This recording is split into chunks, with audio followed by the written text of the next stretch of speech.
પહેલો અને પાયાનો કન્સેપ્ટ છે બોઇલરની આઈબીઆર એટલે કે ઇન્ડિયન બોઇલર રેગ્યુલેશન્સની વ્યાખ્યા. હવે આ સ્લાઇડમાં બોઇલરની વ્યાખ્યા સમજવા માટે 4 મુખ્ય સ્તંભો બતાવ્યા છે. હા. પહેલો સ્તંભ છે કે બોઇલર એક બંધ પાત્ર એટલે કે ક્લોઝડ વેસલ હોવું જોઈએ. બીજો સ્તંભ એ છે કે તેમાં દબાણ હેઠળ પ્રેશર નીચે સ્ટીમ ઉત્પન્ન થવી જોઈએ. રાઈટ. પ્રેશર બહુ અગત્યનું છે. અને ત્રીજો સ્તંભ સૂચવે છે કે બોઇલરની અંદર જરૂરી માઉન્ટિંગ્સ તથા ફિટિંગ્સ સામેલ હોવા જોઈએ. બિલકુલ. અને ચોથો સ્તંભ ખૂબ જ ચોક્કસ આંકડો દર્શાવે છે કે બોઇલરની ક્ષમતા 22.75 લીટર કરતાં વધુ હોવી જોઈએ. હવે એક મિનિટ, અહીં મને થોડો પ્રશ્ન થાય છે. હા, બોલો ને. 22.75 લીટરનો જ આંકડો શા માટે? મતલબ કે જો કોઈ 20 લીટરનો પાત્ર હોય અને તેમાં આપણે હાઈ પ્રેશર સ્ટીમ બનાવીએ તો શું કાયદાકીય રીતે તેને બોઇલર નહીં કહેવાય? અરે, આ બહુ જ વ્યાજબી પ્રશ્ન છે અને આખી વ્યાખ્યાનો સૌથી નિર્ણાયક ભાગ પણ આ જ છે.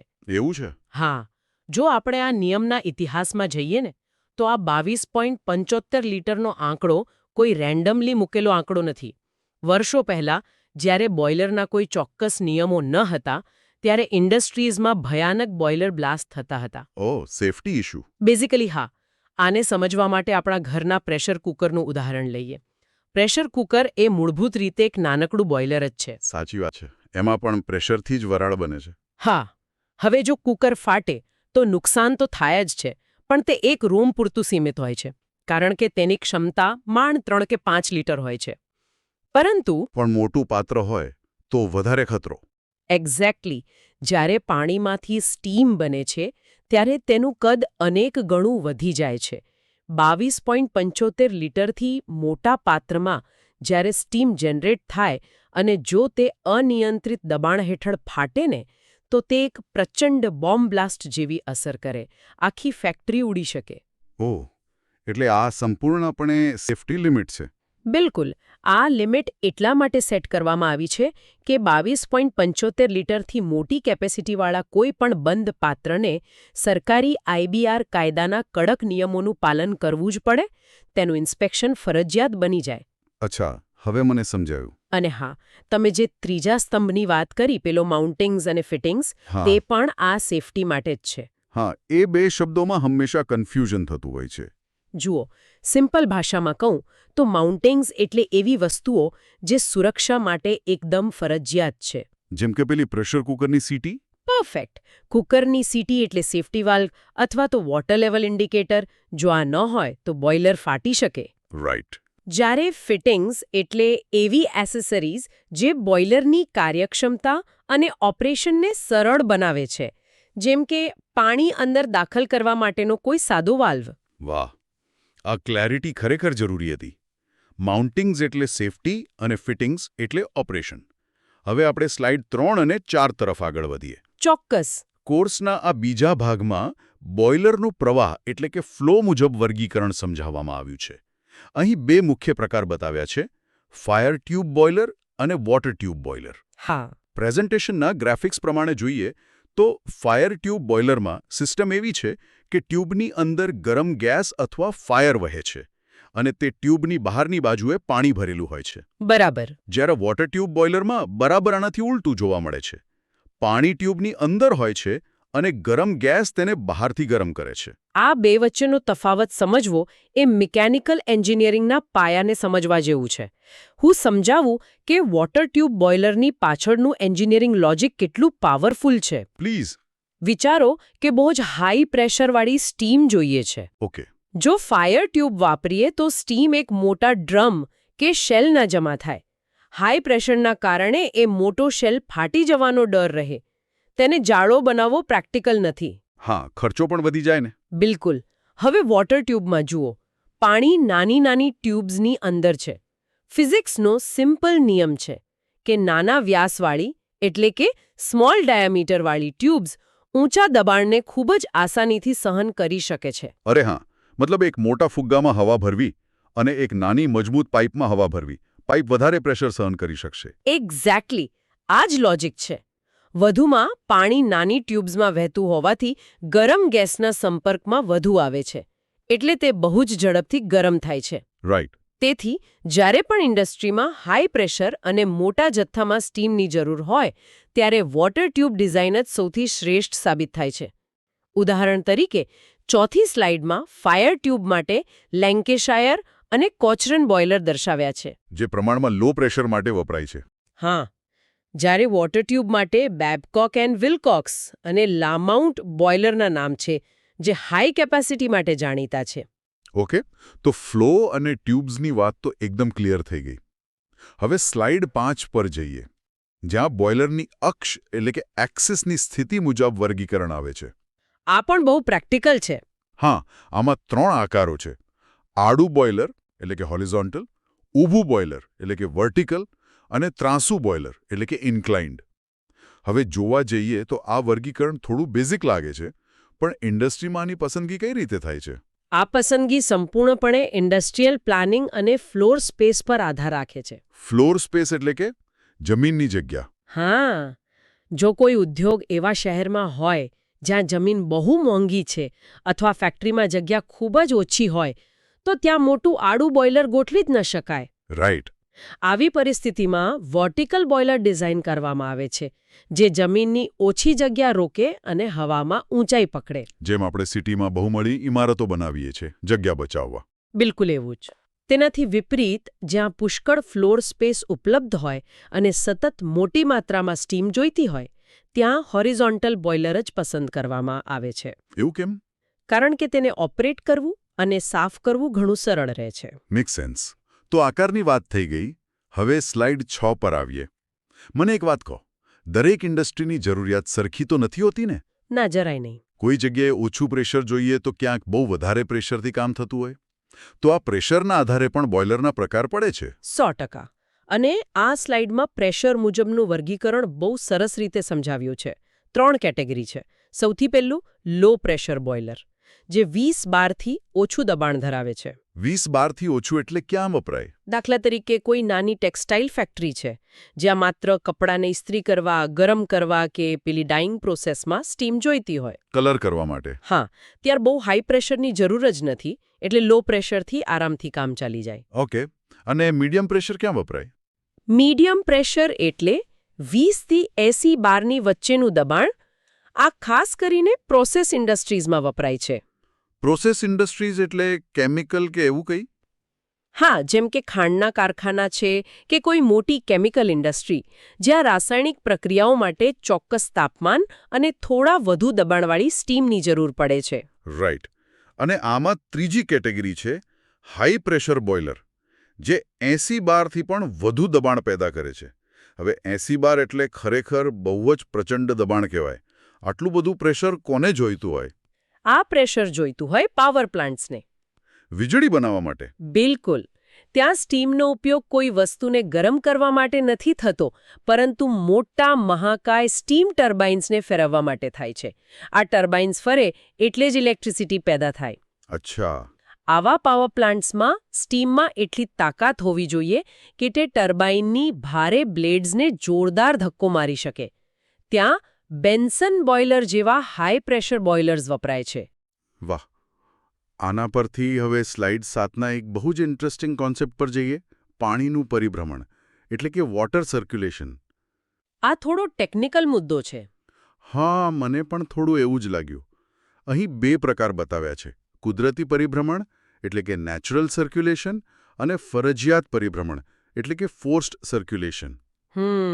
હવે કુદરતી પરિભ્રમણ તો હું સમજી શકું છું કે જ્યારે પાણી ગરમ થાય ત્યારે તે હળવું થઈને ઉપર જાય અને ઠંડુ પાણી ભારે હોવાથી નીચે આવે. બરાબર.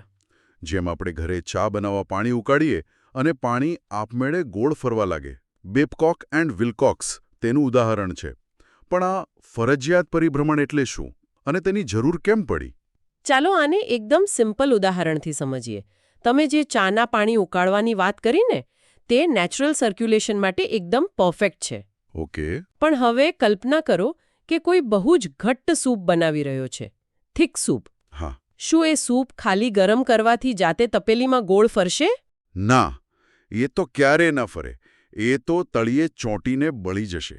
આપણે તેને ચમચાથી સતત હલાવવો પડે. એક્ઝેક્ટલી. બસ આ જ કન્સેપ્ટ પેલા હાઈ પ્રેશર બોઇલરમાં લાગુ પડે છે. એ કેવી રીતે? અગાઉ આપણે જોયું કે પાવર પ્લાન્ટ્સમાં 80 બારથી વધુ પ્રેશર હોય છે. આવા અત્યંત ઊંચા દબાણે અને તાપમાને પાણી અને તેમાંથી બનતી સ્ટીમની ઘનતા એટલે કે ડેન્સિટી લગભગ એક સમાન થઈ જાય છે. ઓહ, એટલે પેલો ગરમ પાણી હળવું થવાનું અને ઠંડા પાણી ભારે થવાનો જે ફિઝિક્સનો નિયમ હતો ને તે અહીં કામ કરતો બંધ થઈ જાય છે. પાણી જાતે ફરતું જ નથી. અરે બાપ રે! અને જો પાણી ટ્યુબ્સમાં જાતે ન ફરે તો પેલું સૂપ જેમ તળિયે બળી જાય એમ અહીં ટ્યુબ્સ ઓવરહીટ થઈને બ્લાસ્ટ થઈ જાય? બરાબર પકડ્યું. એટલે ત્યાં આપણે પેલા ચમચાની જરૂર પડે. બોઇલરની ભાષામાં એ ચમચો એટલે સેન્ટ્રીફ્યુગલ પંપ. અચ્છા, પંપથી ફેરવવાનું. હા, આ પંપ હાઈ સ્પીડથી ફરીને પાણીને બળજબરીપૂર્વક એટલે કે ફરજિયાત રીતે ટ્યુબ્સમાં ધકેલે છે. આને જ ફોર્સ્ડ સર્ક્યુલેશન કહેવાય. લામાઉટ બોઇલર આનું બહુ જ પ્રચલિત ઉદાહરણ છે. This is mind blowing. આ સમજૂતી ખરેખર બહુ સરસ હતી. ચલો, હવે સ્લાઇડ 8 પર ફાયરિંગની પદ્ધતિ મુજબના વર્ગીકરણ પર નજર કરીએ. ઓકે. બોઇલરની અંદર કઈ રીતે ઊર્જા કે આગ ઉત્પન્ન કરવામાં આવે છે તેના આધારે પણ ઘણા પ્રકાર પડે છે. અહીં આખું લિસ્ટ છે. હેન્ડ ફાયર્ડ, સ્ટોકર ફાયર્ડ, પલ્વેરાઇઝ્ડ ફ્યુઅલ એટલે કે કોલસાનો ભૂકો વાપરીને, ઓઇલ ફાયર્ડ, ગેસ ફાયર્ડ અને ઇલેક્ટ્રિક પદ્ધતિ. મને એ સમજાતું નથી કે આટલી બધી વિવિધતા કેમ? શું આપણે એક જ બેસ્ટ પદ્ધતિ ન વાપરી શકીએ? એવું શક્ય નથી. કારણ કે દરેક ઇન્ડસ્ટ્રીનું ભૌગોલિક સ્થાન, બજેટ અને જરૂરિયાત અલગ અલગ હોય છે. કઈ રીતે? પહેલાના સમયમાં મજૂરો દ્વારા હાથથી કોલસો ભઠ્ઠીમાં નાખવામાં આવતો, જેને હેન્ડ ફાયર્ડ કહેવાય. પણ તે ધીમી અને ઓછી કાર્યક્ષમ પદ્ધતિ હતી. પછી મશીનથી કોલસો નથાવા લાગ્યો, જેને સ્ટોકર કહેવાય. હા, એ સાંભળેલું છે. પણ સૌથી ઇન્ટરેસ્ટિંગ છે પલ્વેરાઇઝ્ડ ફ્યુઅલ. કોલસાના મોટા ટુકડાને સળગતા વાર લાગે, પણ જો એ જ કોલસાને પીસીને પાવડર કે ભૂકો કરી નાખવામાં આવે તો તેનું સપાટીનું ક્ષેત્રફળ અનેક ગણું વધી જાય છે. રાઈટ. જેમ લાકડાના મોટા ટુકડા કરતાં લાકડાનો વહેર એટલે કે સોડસ્ટ હોય એ 1 સેકન્ડમાં ભડકો થઈને સળગી ઉઠે. પરફેક્ટ એનોલોજી. મોટા પાવર પ્લાન્ટ્સ આ જ પલ્વરાઇઝ્ડ કોલ વાપરે છે, જેથી સેકન્ડોમાં મેક્સિમમ હીટ જનરેટ થાય. અને પેલું ગેસ કે ઇલેક્ટ્રિક કેમ? એ તો બહુ મોંઘું પડે ને? મોંઘું પડે, પણ ધારો કે કોઈ ઉદ્યોગ એવી જગ્યાએ છે જ્યાં ધુમાડો કરવો સંપૂર્ણપણે પ્રતિબંધિત છે, કોઈ રહેણાંક વિસ્તારની નજીક. અચ્છા, પોલ્યુશન કંટ્રોલ. હા, તો ત્યાં કોલસો ન ચાલે. ત્યાં ગેસ ફાયર્ડ કે ઇલેક્ટ્રિક બોઇલરનો જ ઉપયોગ કરવો પડે, જે એકદમ ક્લીન છે. હવે મને સમજાયું. આ તો દરેક પરિસ્થિતિ માટે કસ્ટમાઇઝ્ડ ઉકેલ આપવા જેવી વાત થઈ. બિલકુલ. હવે સ્લાઇડ 9 અને 10 પર આવીએ. અહીં ભઠ્ઠીના સ્થાન અને ટ્યુબની સંખ્યા મુજબ વર્ગીકરણ સમજાવ્યું છે. આંતરિક ભઠ્ઠી એટલે ઇન્ટરનલ ફર્નેસ, જ્યાં ભઠ્ઠી બોઇલરના શેલની અંદર જ હોય છે. રાઈટ. અને બાહ્ય ભઠ્ઠી એટલે એક્સટર્નલ ફર્નેસ, જે શેલની બહાર ગોઠવવામાં આવે છે. સાથે જ સિંગલ ટ્યુબ અને મલ્ટી ટ્યુબનો પણ ઉલ્લેખ છે. આ બંને કોન્સેપ્ટ હીટ ટ્રાન્સફર સાથે કેવી રીતે જોડાયેલા છે? આ બંને હીટ ટ્રાન્સફરની એફિશિયન્સી વધારવાની રીતો છે. હું કહું, જ્યારે ભઠ્ઠી અંદર હોય ને ત્યારે આગમાંથી ઉત્પન્ન થતી ગરમી સીધી જ આસપાસના પાણીને મળે છે. હા, એટલે ગરમી વેડફાય નહીં. એક્ઝેક્ટલી. ગરમી વાતાવરણમાં વેડફાતી નથી. પણ આની એક મર્યાદા છે. તમે શેલની અંદર બહુ મોટી ભઠ્ઠી ન બનાવી શકો. Space limitation. હા, જ્યારે ખૂબ જ મોટા પાયે આગ પેદા કરવાની હોય ને ત્યારે અંદરની જગ્યા નાની પડે. એટલે ભઠ્ઠી બહાર બનાવવી પડે, જેને એક્સટર્નલ કહેવાય. અને ટ્યુબ્સનું શું લોજિક છે? ટ્યુબ્સના કિસ્સામાં પણ એવું જ છે. સિંગલ ટ્યુબમાં હીટ ટ્રાન્સફર માટે માત્ર એક જ સપાટી મળે.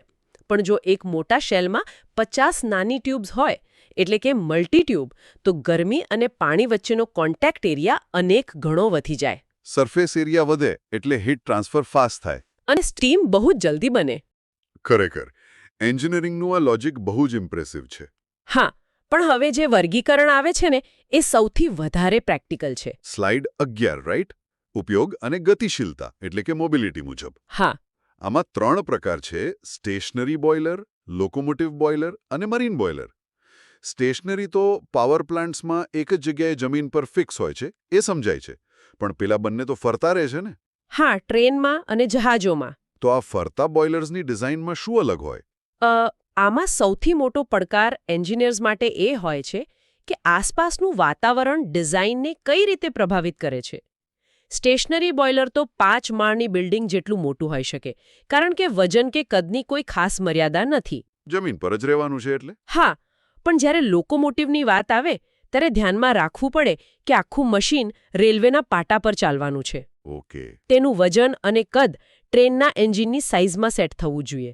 ઉપરાંત ટ્રેન દોડતી હોય ત્યારે આવતા વાઇબ્રેશન્સ, આંચકાઓ પણ સહન કરવા પડે. અને મરીન બોઇલર માટે તો પરિસ્થિતિ આનાથી પણ વધુ ખરાબ હશે, રાઈટ? જહાજ તો દરિયાના મોજા ઉપર સતત હલકડોલક થતું હોય. સાચી વાત. મરીન બોઇલરની ડિઝાઇન તો એક એન્જિનિયરિંગ માસ્ટરપીસ છે. જહાજ સતત દરિયાના મોજા ઉપર ઝોલા ખાતું હોય છે, જેને આપણે પિચિંગ અને રોલિંગ કહીએ છીએ. જહાજ ડાબે જમણે નમે. હા, હવે વિચારો, આ સ્થિતિમાં બોઇલર પણ નમતું હોય. છતાં પણ બોઇલરની અંદર પાણીનું લેવલ સતત જળવાઈ રહેવું જોઈએ. જો પાણી એક બાજુ જતું રહે તો? જો પાણી એક બાજુ જતું રહે અને પેલી ગરમ ટ્યુબ્સ ખાલી થઈ જાય તો તે ડ્રાય આઉટ થઈને ઓવરહીટ થાય. અને પછી મોટો બ્લાસ્ટ થઈ શકે. એક્ઝેક્ટલી. એટલે તેમાં ખાસ પ્રકારના બેફલ્સ લગાવેલા હોય છે, જે પાણીને કંટ્રોલ કરે. અને બીજી એક વાત મને યાદ આવી. જહાજની આસપાસ તો દરિયાનું પાણી હોય, જે ખારું હોય. હા. અને જો એ ખારું પાણી સીધું બોઇલરમાં વાપરીએ તો ટ્યુબ્સમાં ક્ષાર જામી જાય અને તે બ્લોક થઈ જાય, બરાબર ને? બિલકુલ. ક્ષાર જામી જાય, જેને આપણે ટેકનિકલ ભાષામાં સ્કેલિંગ કહીએ છીએ. એટલે મરીન સિસ્ટમમાં ક્યારેય સીધો દરિયાનું પાણી ન વાપરી શકાય. તો પછી ફ્રેશ વોટર ક્યાંથી લાવવાનું? જહાજની અંદર જ એક નાનકડો ડિસેલિનેશન પ્લાન્ટ અથવા વોટર ટ્રીટમેન્ટ પ્લાન્ટ લગાવવો પડે, જે ખારા પાણીને શુદ્ધ કરે અને પછી જ તે બોઇલરમાં જાય. વાહ! અને આ બધું જ જહાજના એન્જિન રૂમની બહુ જ નાનકડી અને લિમિટેડ સ્પેસમાં ગોઠવવાનું હોય છે. ખરેખર? આટલી બધી લિમિટેશન્સ વચ્ચે ડિઝાઇન બનાવવી એ સાચા અર્થમાં એન્જિનિયરિંગ છે. વેલ, હવે આપણે આ ડિજિટલ ક્લાસરૂમના અંતિમ ભાગ તરફ છીએ. સ્લાઇડ 12 અને 13. હા, એક્ઝામ રિવિઝન. રાઈટ? જો પરીક્ષાની વાત કરીએ તો સ્ટુડન્ટ્સ માટે આ સેશન કેવી રીતે માર્ક્સ લાવી શકે? ઘણીવાર સ્ટુડન્ટ્સ પરીક્ષામાં બહુ લાંબા ફકરા લખતા હોય છે. જો, આ એક બહુ મોટી ભૂલ છે. જીટીયુની એક્ઝામમાં સારા માર્ક્સ મેળવવા માટેની એક પ્રો ટીપ છે, જે 13મી સ્લાઇડમાં બહુ સરસ રીતે આપી છે. શું છે એ ટીપ? જો એક્ઝામમાં બોઇલરની વ્યાખ્યા અને તેનું વર્ગીકરણ 4 કે 6 માર્ક્સમાં પૂછાય, તો આખી વાર્તાઓ લખવાને બદલે સૌથી પહેલા આઈબીઆરની વ્યાખ્યાના તે 4 સ્તંભ પોઈન્ટ વાઇઝ લખો. ઓકે. અને ત્યારબાદ આ 8 પ્રકારના વર્ગીકરણનું માત્ર એક લિસ્ટ બનાવી દો. તમે માત્ર નામ લખીને અને એકાદ ઉદાહરણ આપીને ફ્લોચાર્ટ બનાવી દો ને, તો પણ ઇનફ છે. હા, પેપર ચેક કરનારને પણ આવી પોઈન્ટ ટુ પોઈન્ટ અને સ્માર્ટ માહિતી જોવી ગમે. 4 થી 6 માર્ક્સ આસાનીથી પૂરેપૂરા મળી જાય. બિલકુલ. એકદમ સાચું. લાંબા ફકરા કરતાં બુલેટ પોઈન્ટ્સ અને ફ્લોચાર્ટ હંમેશા વધુ અસરકારક રહે છે.